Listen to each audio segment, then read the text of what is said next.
Bonjour, bonjour, bienvenue sur la chaîne de la subconscience. Jacques Albron, à votre disposition. Je vais vous parler en ce mercredi 11 février 2015 du rôle des femmes dans la société de demain, qui d'ailleurs a toujours été leur rôle en vérité, depuis toujours en effet. Car ce qui se passe au niveau de la subconscience est une chose, c'est ça qui fait tourner la planète, et les discours, les idées que les gens peuvent avoir ne sont que l'écume. Quelle est la place des femmes dans la société? Quelle doit être celle-ci? Je dirais qu'il y a des moments privilégiés où effectivement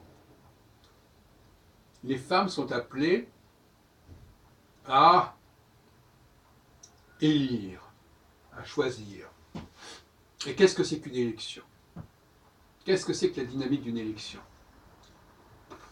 La dynamique d'une élection, c'est quand un grand nombre de personnes se mettent d'accord sur un certain choix, ont le même choix en quelque sorte.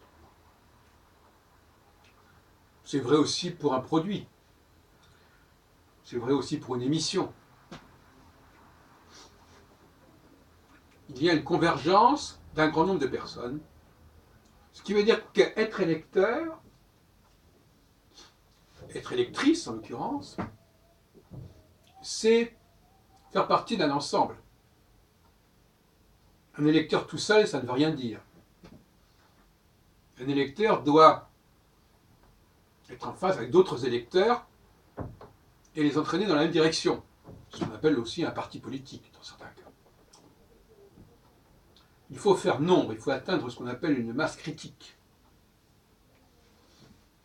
Donc la stratégie de la femme électrice, alors que l'homme est l'élu, c'est de convaincre ses semblables de la suivre dans son choix de l'élu, du produit élu, de la personne élue, de l'homme élu. Il faut qu'elle soit persuasive, il faut qu'elle entraîne. Mais ce phénomène d'entraînement n'est pas le même que celui du leader élu. Et c'est dans ce domaine-là qu'il y a un certain nombre d'ambiguïtés qu'il faudrait clarifier et régler. Un leader d'opinion, ce n'est pas lui qui est l'élu, c'est lui qui fait l'élu, ce qui n'est pas tout à fait pareil. C'est un faiseur de roi, d'une certaine manière. Donc, la femme journaliste, par exemple, la femme critique de cinéma, la femme qui va signaler ce qu'elle pense de telle ou telle personne, de telle ou telle œuvre, et qui va entraîner ses lecteurs, ses adhérents, ses partisans dans cette direction, joue un rôle essentiel. Donc, le mieux qui puisse arriver à une femme, c'est d'être un leader d'opinion. C'est-à-dire de reconnaître et de faire reconnaître la valeur de certaines personnes. Et ce n'est pas elle qu'elle doit faire reconnaître. C'est ça qui est aussi important. Il y a une sorte d'abnégation, enfin si on peut dire, n'exagérons pas, il y a une abnégation à se mettre au service d'une cause, se mettre au service d'un parti, se mettre au service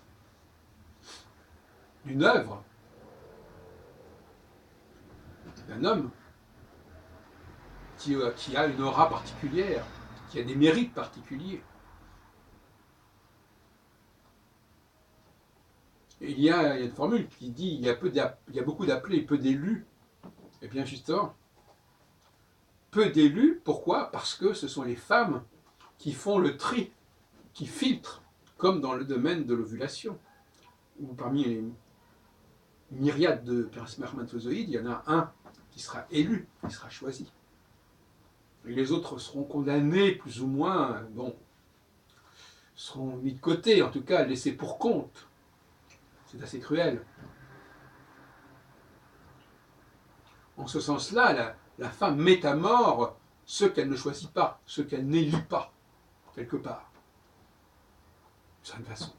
La femme, à la fois la femme qui est leader d'opinion, mais bien évidemment toutes les femmes qui la suivent et qui vont faire masse autour d'elle dans cette même direction, dans cette même orientation.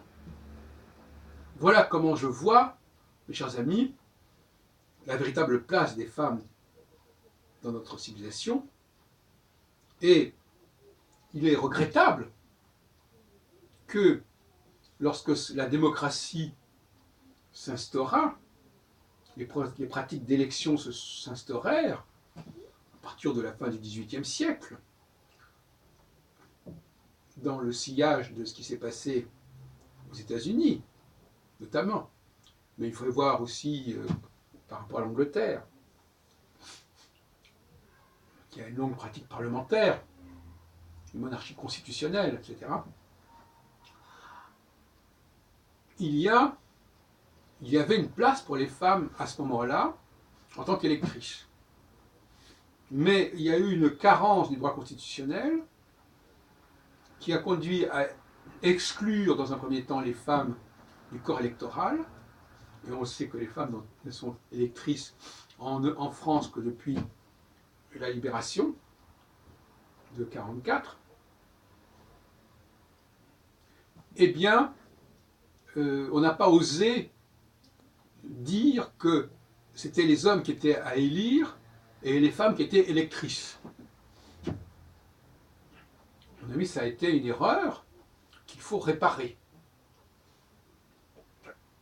Il faut distinguer clairement, c'est la véritable dualité, le véritable clivage qu'il faut instaurer désormais entre les électeurs et les éligibles. Les électrices, si on préfère, et les éligibles. Les hommes sont éligibles, ils sont appelés, mais ils ne sont évidemment pas tous élus, ce qui n'aurait aucun sens. Et les femmes sont électrices, mais elles ne sont pas éligibles. Ou elles ne sont éligibles qu'en tant que leader d'opinion, éventuellement en tant que chef de parti. C'est-à-dire entre personnes qui sont capables d'entraîner derrière elles dans un certain sens. C'est là qu'il y a une certaine confusion, que je ne suis peut-être pas arrivé à clarifier pour l'instant, entre le chef de parti qui est celui qui entraîne les autres derrière lui, et l'élu qui est un personnage qui se situerait en quelque sorte au-delà des partis. Parce que le système des partis, c'est d'abord un lobbying. C'est un moyen de faire pression dans une certaine direction. Il faudrait quand même arriver à distinguer ces deux plans qui ont tendance à se confondre, regrettablement. Mais on voit bien, par exemple, que la France correspond bien à ce schéma, sur la Ve République, puisque nous avons des partis politiques, mais nous avons aussi des élections présidentielles, au suffrage universel depuis la réforme de 62, mise en application pour la première fois en 65, et par conséquent, le parti politique, par le biais des primaires, par exemple, qui vont désigner justement les meilleurs candidats, eh bien c'est à ce moment-là que ça va se situer. Donc il faut réfléchir sur cette problématique de l'électeur et de l'élu, qui n'a peut-être pas assez bien été mise en évidence.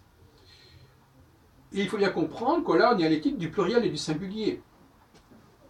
Les électeurs sont en nombre, par définition, le corps électoral, et ils vont se porter en faveur d'un certain élu, donc d'une unité.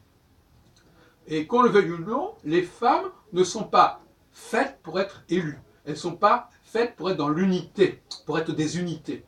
Elles sont faites pour être les composantes d'un mouvement. Ce n'est pas la même chose.